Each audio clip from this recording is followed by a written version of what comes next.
Sir இப்போ உங்களுக்கு hair transplant பண்ணி 6 மாதம் ஆச்சு. நம்ம ஒரு 3000 கிராஃப்ட் வச்சோம், ஹேர் லைன் ப்ளஸ் டெம்பிளோட சேர்த்து. நீங்கள் ஹேர் டிரான்ஸ்பிளான்ட் பண்ணணும்னு ஏன் டிசிஷன் எடுத்தீங்க? ஸ்கூல் படிக்கிறதுலேருந்து ஹேர் ஃபால் இருந்துச்சு.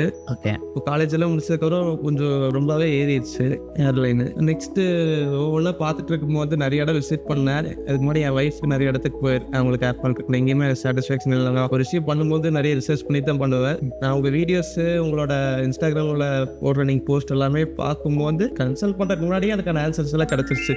அதுலேயே எனக்கு ஒரு நம்பிக்கை வந்துருச்சு. நெக்ஸ்ட் நீங்கள் வந்ததுக்கப்புறம் பண்ணதுக்கப்புறம் செம ஹாப்பி. நீங்கள் சொன்னதை விட பெட்டராகவே அவுட்புட் வந்துட்டு. ஹேர் டிரான்ஸ்பிளான்ட் ரொம்ப முக்கியமே அந்த ஹேர் லைன் தான்.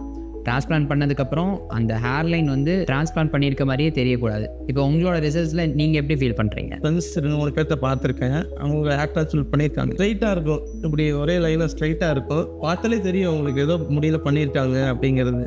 ஆனால் அப்படி தெரியக்கூடாது, நேச்சுரலாக இருக்கணுங்கிறதுக்கு வேண்டியது இங்கே வந்தால் எதிர்பார்த்த மாதிரியே நேச்சுரலாக இருக்குது. வச்ச மாதிரியே இல்லை, இது வரைக்கும் யாருமே கண்டே பிடிக்கல ஒருத்தர் கூட. இப்போ உங்களை மாதிரியே நிறைய பேர் ஹேர் டிரான்ஸ்பிளான்ட் பண்ணலான்னு கிளினிக் சர்ச் பண்ணிட்டு இருப்பாங்க.